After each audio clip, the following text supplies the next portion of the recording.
So I went to my local library today with a few goals in mind. One, I needed to get another library card because mine had long since expired. Two, I wanted to register for a local book signing that an author is local from my area. She's having a book signing at that library and it happens to be near me. And I also wanted to work on my pop star makeup artist book.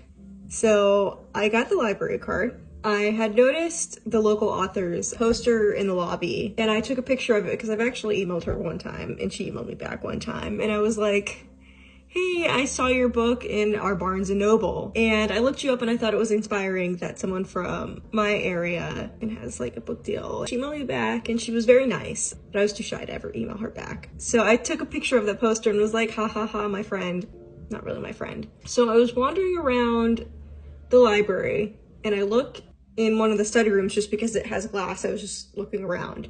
Who is there but this local author? I didn't know what to do. I was very nervous. I was like, oh my God, I can't believe she's here.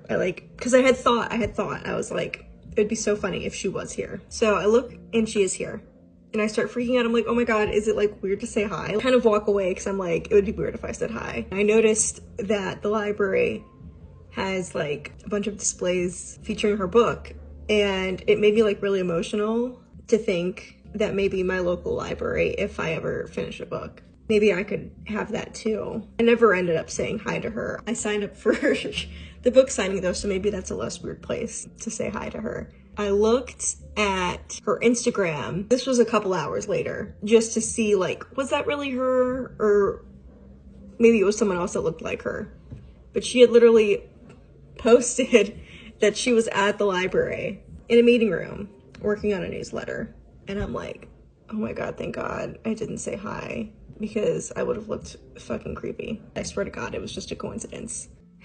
My cat's right here. But I didn't get as much done in my book as I would have liked. And I'm just dealing so badly with insecurity, I don't know, imposter syndrome. I'm trying to just write a first draft, a complete first draft, and not care that it's bad, but it is so bad. Whenever I'm actually putting words onto a page, I'm like, this doesn't match the movie that I'm seeing in my head. I'm purposely trying not to self-sabotage and like get so frustrated trying to make it sound perfect the first time because I know books go through so many edits. It is so hard to try and write a book. The first book that I started, Airport Story, I think I got to 25,000 words, which was like kind of halfway to my goal. And I had no outline for that. I was just kind of winging it.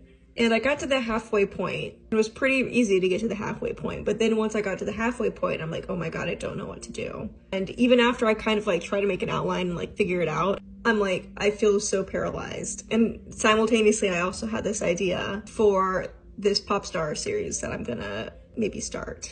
So I was like, okay, I'm gonna take a break from the Airport Story and see what'll happen with this pop star story. And I actually wrote an outline ahead of time for this one. So I have my outline, I've been tweaking it a little bit as I go. My goal is 50,000 words, I think. And I'm at close to 13,000. And I'm like, it's like so hard to try and get past, to try and write this because I'm trying not to take the time to make it flowery. I don't know how to describe that.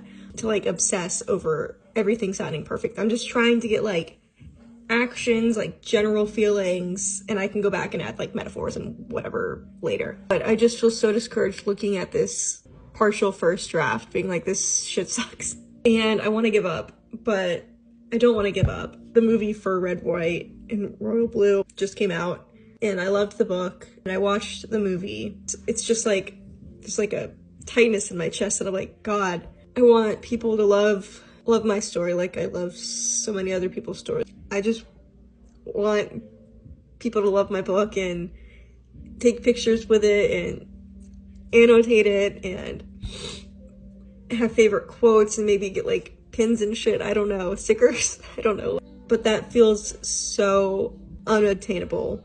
This is something I've always wrote since I can remember. I remember writing stories in elementary school about like animals and shit, like Webkins, if anyone had Webkins. I'm really cringe. I wanted to be an author.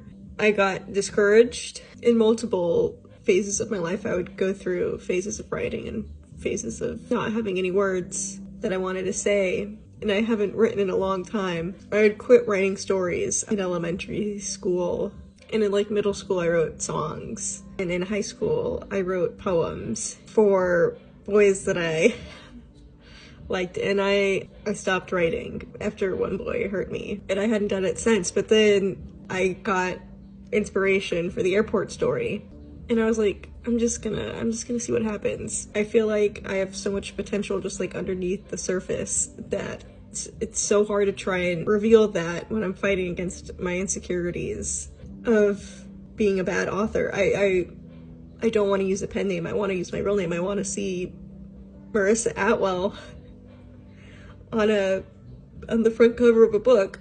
But if it's bad, I'm afraid of being embarrassed, and I just want to write good stuff. I just want to write stuff that people will relate to and feel and love, and stories that they'll hold dear to their heart. This is not how I wanted this to go. But I'm just gonna end this here. This is so embarrassing. Bye-bye.